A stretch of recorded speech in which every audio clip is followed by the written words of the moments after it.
আসসালামু আলাইকুম, স্বাগতম ইনসাইড টিভি সংবাদে। আমি মোহাম্মদ কিবরিয়া আজকের সব আন্তর্জাতিক খবর নিয়ে হাজির হয়েছি। শুরুতেই জানিয়ে দিব সংবাদ শিরোনাম, তারপর বিস্তারিত। যুক্তরাষ্ট্রের সম্ভাব্য হামলার আশঙ্কায় ইরানকে সৌদির বার্তা। চুক্তি না করলে ভয়াবহ কিছু ঘটবে, ইরানকে ট্রাম্পের হুমকি। ছোটখাটো মার্কিন হামলা হলেই জনরোষ নিয়ন্ত্রণের বাইরে চলে যাওয়ার আশঙ্কায় আতঙ্কিত আলী খোমেনি। গণহত্যায় জড়িত থাকার অভিযোগে 2 ফরাসি ইসরায়েলির বিরুদ্ধে তদন্ত ফ্রান্সের।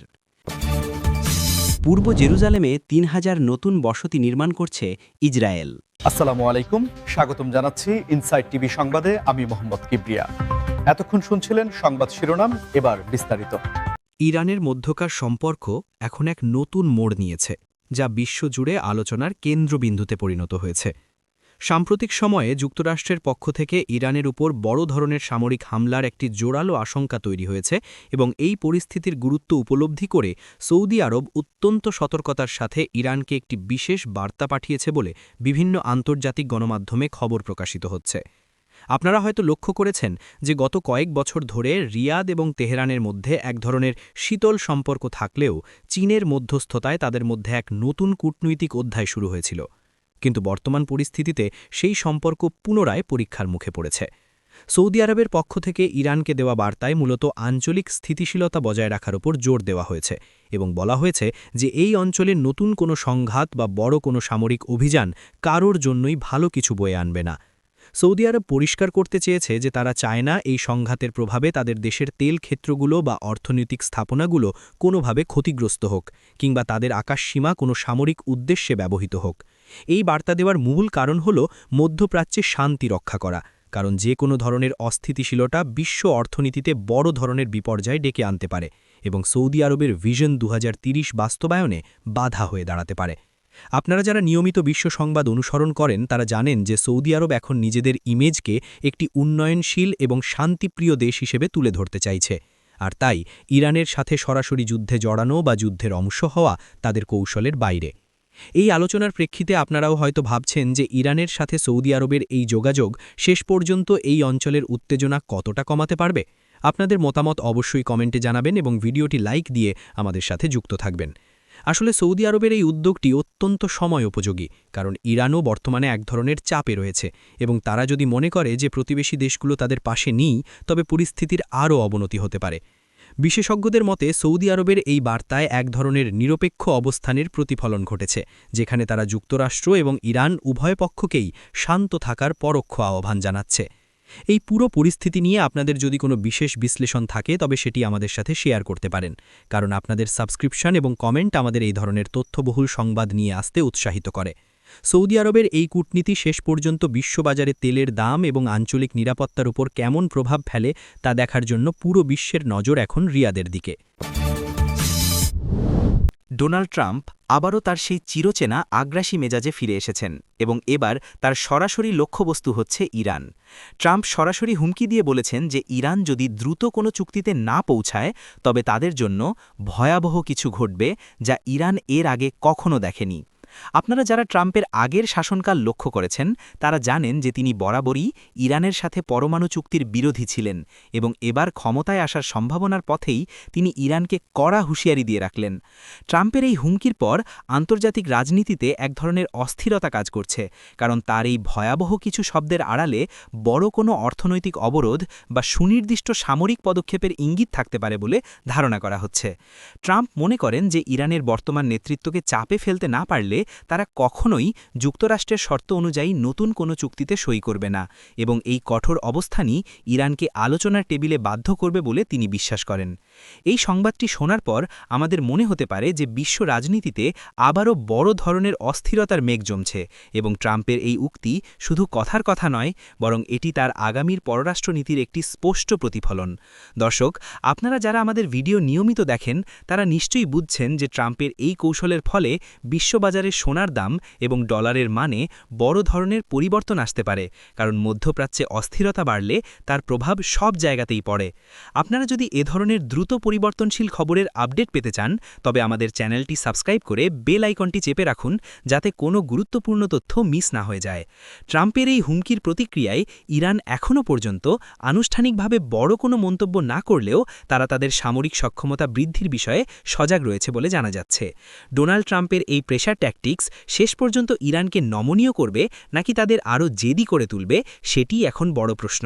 এবং এই উত্তেজনার মাঝে সাধারণ ইরানি জনগণের অর্থনৈতিক জীবনযাত্রায় যে প্রভাব পড়বে তা নিয়ে মানবাধিকার সংস্থাগুলো উদ্বেগ প্রকাশ করেছে। ইরানের অভ্যন্তরীণ পরিস্থিতির দিকে তাকালে দেখা যাচ্ছে এক অদ্ভুত অস্থিরতা ও আশঙ্কার চিত্র, যেখানে দেশটির সর্বোচ্চ নেতা আলী খোমেনি বর্তমানে কিছুটা আতঙ্কিত অবস্থায় রয়েছেন বলে বিভিন্ন গোয়েন্দা রিপোর্টে উঠে আসছে। ধারণা করা হচ্ছে যে যুক্তরাষ্ট্র যদি ইরানের ওপর খুব ছোটখাটো কোনো সামরিক হামলাও পরিচালনা করে, তবে দেশটির ভেতরে বিরাজমান জনরোষ এমন পর্যায়ে পৌঁছাবে যে তা নিয়ন্ত্রণ করা খোমেনির প্রশাসনের জন্য প্রায় অসম্ভব হয়ে পড়বে। আপনারা হয়তো জানেন যে ইরানে গত কয়েক বছরের দফায় দফায় সরকারবিরোধী বিক্ষোভ হয়েছে, যা মূলত অর্থনৈতিক মন্দা এবং সামাজিক বিধিনিষেধের বিরুদ্ধে ছিল, এবং এই বিক্ষোভগুলো কঠোরভাবে দমন করা হলেও জনগণের মনের ভেতরে যে চাপা ক্ষোভ রয়েছে তা এখনও নির্মূল হয়নি। আলী খোমেনির শঙ্কা হল, বাইরের কোনো শক্তি যখন হামলা চালাবে তখন সাধারণ মানুষ দেশের পাশে দাঁড়ানোর পরিবর্তে সরকারের বিরুদ্ধে আরও বেশি সোচ্চার হয়ে উঠতে পারে, কারণ তারা মনে করে এই অস্থিরতার জন্য প্রশাসনের নীতিগুলোই দায়ী। যদি ছোট কোনো মিসাইল হামলা বা ড্রোন হামলার ঘটনা ঘটে, তবে তা জনগণের মধ্যে আতঙ্ক ছড়ানোর চেয়েও বেশি সুযোগ তৈরি করে দেবে বড় ধরনের গণবিদ্রোহের জন্য, যা ইরানের বর্তমান শাসন ব্যবস্থার জন্য এক বড় হুমকি হয়ে দাঁড়াতে পারে। এই বিশ্লেষণটি অত্যন্ত গুরুত্বপূর্ণ, কারণ যে কোনো দেশের জন্য বাইরের শত্রু মোকাবিলার চেয়েও কঠিন হল ঘরের ভেতরের অসন্তোষ সামাল দেয়া, এবং ইরান বর্তমানে সেই সন্ধিক্ষণেই দাঁড়িয়ে আছে।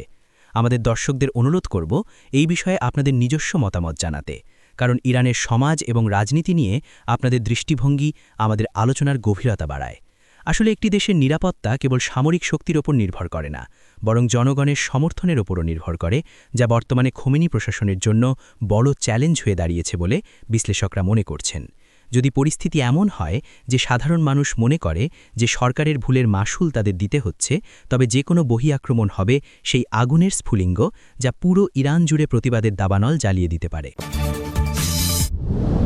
ইউরোপের রাজনীতিতেও এক চাঞ্চল্যকর ঘটনা ঘটেছে, যেখানে ফ্রান্সের বিচার বিভাগ দুজন ফরাসি ইসরায়েলি নাগরিকের বিরুদ্ধে গণহত্যায় জড়িত থাকার অভিযোগে তদন্ত শুরু করেছে। আপনারা জানেন যে ফ্রান্সের আইনি কাঠামো অত্যন্ত কঠোর এবং আন্তর্জাতিক মানবিক আইন লঙ্ঘনের বিষয়ে তারা সবসময় সোচ্চার থাকে। আর এবার দুই নাগরিকের বিরুদ্ধে এমন গুরুতর অভিযোগ ওঠার পর প্যারিসের আইনি অঙ্গনে তোলপাড় শুরু হয়েছে। অভিযোগ উঠেছে যে এই দুই ব্যক্তি একটি নির্দিষ্ট অঞ্চলে পরিচালিত সামরিক অভিযানে অংশ নিয়েছিলেন, যেখানে সাধারণ মানুষের ওপর অমানবিক আচরণ এবং আন্তর্জাতিক যুদ্ধনীতি লঙ্ঘনের প্রমাণ পাওয়া গেছে বলে মানবাধিকার সংগঠনগুলো দাবি করছে।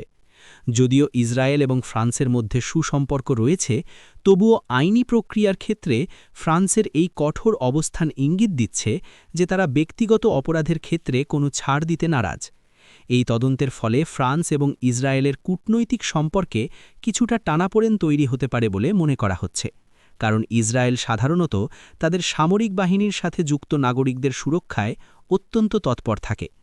এই খবরটি শুনে অনেকের মনে প্রশ্ন জাগতে পারে যে ইউরোপের অন্যান্য দেশগুলোও কি একইভাবে তাদের দ্বৈত নাগরিকদের কার্যক্রমের ওপর নজরদারি শুরু করবে কিনা, যা আগামী দিনে এক নতুন দৃষ্টান্ত হয়ে থাকতে পারে।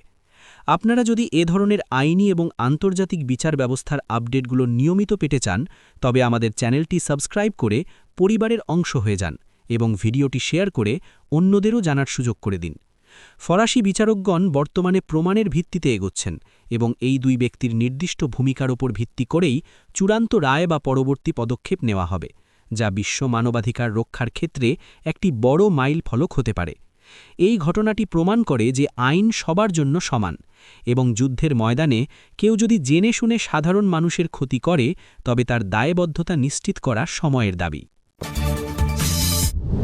ফিলিস্তিনের জেরুজালেমের দিকে, যেখানে নতুন করে উত্তেজনা ছড়িয়ে পড়েছে ইসরায়েলের একটি বড় ঘোষণার পর। ইসরায়েল সরকার পূর্ব জেরুজালেমে প্রায় ৩,০০০ নতুন বসতি নির্মাণের পরিকল্পনা চূড়ান্ত করেছে, যা আন্তর্জাতিক মহলে বড় ধরনের সমালোচনার জন্ম দিয়েছে এবং ফিলিস্তিনিদের মধ্যে নতুন করে ক্ষোভের সৃষ্টি করেছে।